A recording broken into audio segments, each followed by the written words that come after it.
Hey guys, so we're back here with section 7.4, which is the very last section in chapter 7, which means you got a test coming up. So, as I've said, I think before, for chapter 7, the bulk of the chapter is going to be considering what was in 7.1 and 7.2. 7.3 and 4 are nice because they kind of end on a positive note.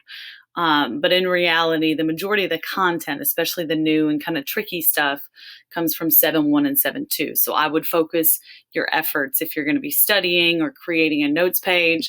I would focus your efforts more on those two sections than these.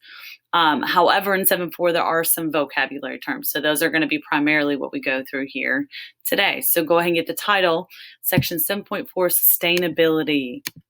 All right. So when we talk about sustainability, we're looking at something called specifically sustainable development. All right. And that is a vocab term. So again, make sure that you get that. When we look at sustainable development, we're looking at specifically how we use resources in ways to preserve our ecosystems, to preserve our biosphere, to keep our species intact, to keep our ecosystems intact and our communities thriving. All right. So when we talk about sustainable development, this is a way in which we're going to use scientific research and data to help guide our decision-making processes. So similar to what we talked about with 7.3, we're looking at the links between policy, economics, meaning money making, and also the maintenance of our ecosystems and our biosphere as a whole. Okay. So when we look at sustainable development, and here we go with a little picture of our environment, our whole biosphere, our society and our interactions kind of within this. So one of the things we need to consider with sustainable development is exactly where are we going to be obtaining our energy from? Because energy is something that the human population is going to forever be requiring, especially when we're doing things like traveling or using electricity, right? And so we have a couple of different types of resources that we know we can obtain in order to provide energy for our population as a whole. So we have what we call renewable resources, and that is another vocab term. So you're going to want to get that one also. This is something that can be produced naturally in a healthy ecosystem, kind of all by itself. It's something that happens and is created without the necessity of human interaction. Humans are not responsible for this. Okay, the other catch with these is that these either cannot be used up or they can replenish themselves fast enough or faster than it takes for us to kind of use them up. So we've got examples of things that we know cannot be used up. First, here we have wind, which can never be used up. Solar energy, which also is not going to be used up unless the sun itself burns out, right? But we're not going to just absorb it all and take it all away. Water, however, is something that we need to be careful with, right? We've talked about the fact that we could pollute our water sources, especially our fresh water sources. And so while we can't use up theoretically all the water that's present in the water cycle, we can contaminate it in a pretty significant way. The last one there also, plants and animals. Ideally, these are things that are self-replenishing, right? Their populations are sustaining and they're going to continue to grow on their own so long as we don't negatively impact them, okay? So some renewable resources, just recognize, can become non-renewable. Water, plants, and animals if we're not cautious and careful about how we're using them, okay? So non-renewable resources, on the other hand, all right, I mentioned that some renewables can become non-renewable.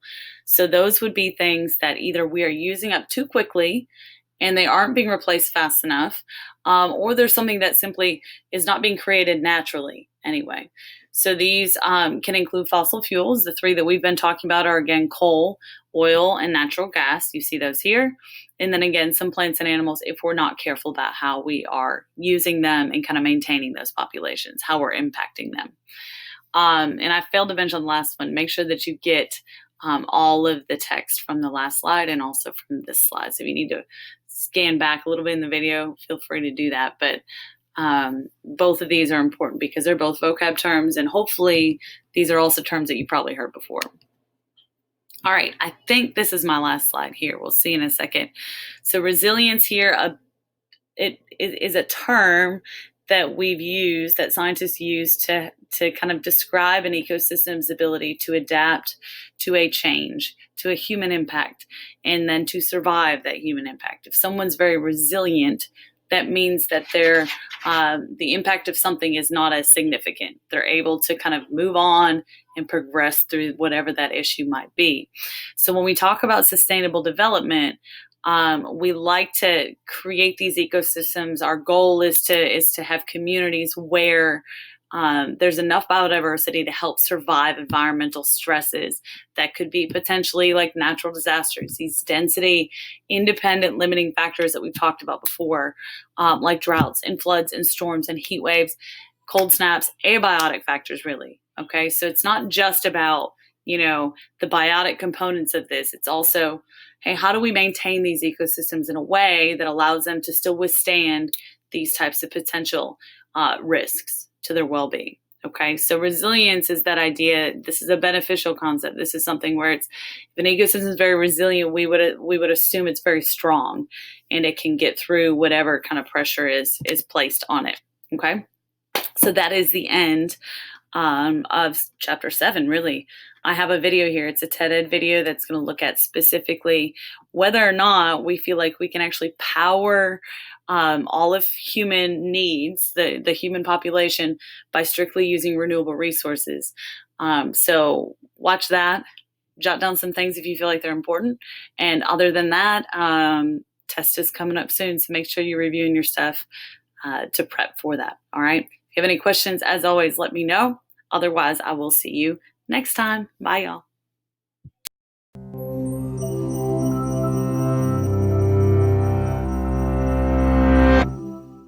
Every year, the world uses 35 billion barrels of oil. This massive scale of fossil fuel dependence pollutes the Earth, and it won't last forever. Scientists estimate that we've consumed about 40% of the world's oil. According to present estimates, at this rate, we'll run out of oil and gas in 50 years or so, and in about a century for coal. On the flip side, we have abundant sun, water, and wind. These are renewable energy sources, meaning that we won't use them up over time. What if we could exchange our fossil fuel dependence for an existence based solely on renewables? We've pondered that question for decades, and yet renewable energy still only provides about 13% of our needs. That's because reaching 100% requires renewable energy that's inexpensive and accessible. This represents a huge challenge, even if we ignore the politics involved and focus on the science and engineering. We can better understand the problem by understanding how we use energy. Global energy use is a diverse and complex system, and the different elements require their own solutions. But for now, we'll focus on two of the most familiar in everyday life: electricity and liquid fuels. Electricity powers blast furnaces, elevators, computers, and all manner of things in homes, businesses, and manufacturing. Meanwhile, liquid fuels play a crucial role in almost all forms of transportation. Let's consider the electrical portion first. The great news is that our technology is already advanced enough to capture all that energy from renewables, and there's an ample supply. The sun continuously radiates about 173 quadrillion watts of solar energy at the Earth, which is almost 10,000 times our present needs. It's been estimated that a surface that spans several 100,000 kilometers would be needed to power humanity at our present usage levels. So why don't we build that? Because there are other hurdles in the way, like efficiency and energy transportation. To maximize efficiency, solar plants must be located in areas with lots of sunshine year-round, like deserts. But those are far away from densely populated regions, where energy demand is high. There are other forms of renewable energy we could draw from, such as hydroelectric, geothermal, and biomasses, but they also have limits based on availability and location. In principle, a connected electrical energy network with power lines crisscrossing the globe would enable us to transport power from where it's generated to where it's needed. But building a system on this scale faces an astronomical price tag. We could lower the cost by developing advanced technologies to capture energy more efficiently. The infrastructure for transporting energy would also have to change drastically. Present-day power lines lose about 6 to 8% of the energy they carry because wire material dissipates energy through resistance. Longer power lines would mean more energy loss. Superconductors could be one solution. Such materials can transport electricity without dissipation. Unfortunately, they only work if cooled to low temperatures, which requires energy and defeats the purpose. To benefit from that technology, we'd need to discover new superconducting materials that operate at room temperature. And what about the all-important oil-derived liquid fuels? The scientific challenge there is to store renewable energy in an easily transportable form.